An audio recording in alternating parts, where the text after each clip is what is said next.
Hi friends, இன்றைக்கி நம்ம பார்க்க போகிற ரெசிபி என்னென்னா சம்மர் ஸ்பெஷல் மசாலா சோடா எப்படி செய்கிறதுன்னு பார்க்கலாம் வாங்க.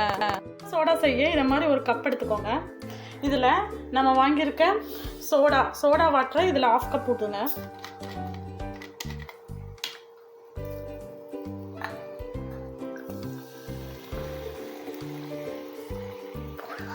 ½ கப் ஊற்றியாச்சு. இதில் ஒரு பீஸ் கட் பண்ணி இதுக்குள்ளே போட்டுருங்க. நெக்ஸ்ட்டு சப்ஜா விதை, இது ரொம்ப குளிர்ச்சி உடம்புக்கு. இது வெயிட் லாஸ்க்கு கூட நல்லா யூஸ் பண்ணுறாங்க. இதை நெக்ஸ்ட்டு ஆட் பண்ணிடுங்க. இது ஒரு 20 மினிட்ஸ் நல்லா ஊற வச்சு இதில் ஆட் பண்ணிடுங்க. நெக்ஸ்ட்டு ஒரு 1/2 லெமன் நல்லா புழிஞ்சு விடுங்க.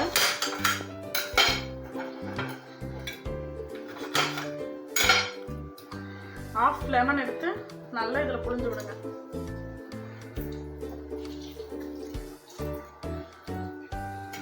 நெக்ஸ்ட்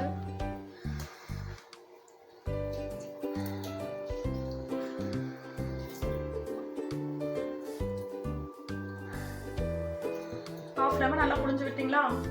நெக்ஸ்ட் நம்ம எடுத்துருக்க கிரீன் சில்லியை இதில் நல்லா ஸ்லைஸாக இதை மாதிரி கட் பண்ணி இதை மாதிரி கட் பண்ணிக்கோங்க. இதை மாதிரி ஓப்பன் பண்ணுற மாதிரி கட் பண்ணி இதுக்குள்ளே போட்டுருங்க. நெக்ஸ்ட்டு தேவையான அளவு சால்ட்டை ஆட் பண்ணிக்கலாம். கொஞ்சமாக வேணுங்கிற அளவு சால்ட்டை இதில் ஆட் பண்ணிக்கோங்க. நெக்ஸ்ட்டு நம்ம எடுத்து வச்சுருக்கிற ஐஸ் கட்டியை இதில் போடுங்க. போட்டு இது ஒரு க்ளோசிங் பவுல் வச்சு நல்லா க்ளோஸ் பண்ணி நல்லா இதை மாதிரி குலுக்குங்க.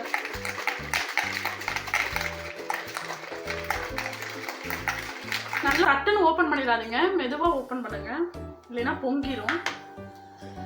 இதையே இந்த மாதிரி ஒரு கப்பில் போட்டு சர்வ் பண்ணுங்க. நம்மளுடைய மசாலா சோடா நல்லா யம்மியாக ரெடி ஆயிடுச்சு. இது டேஸ்ட் பண்ணி பார்த்துட்டு எப்படி இருக்குன்னு கமெண்டில் சொல்லுங்கள். இது நல்ல சம்மருக்கு ஏற்ற ஒரு கூலிங்கான ரெசிபி. இது வீட்டில் ட்ரை பண்ணி பாருங்கள். எப்படி இருக்குன்னு கமெண்டில் சொல்லுங்கள். இந்த வீடியோ உங்களுக்கு பிடிச்சிருந்தா லைக் பண்ணுங்கள், ஷேர் பண்ணுங்கள், சப்ஸ்கிரைப் பண்ணுங்கள். நெக்ஸ்ட்டு ஒரு ஈஸியான ரெசிபியோடு பார்க்கலாம். பாய்.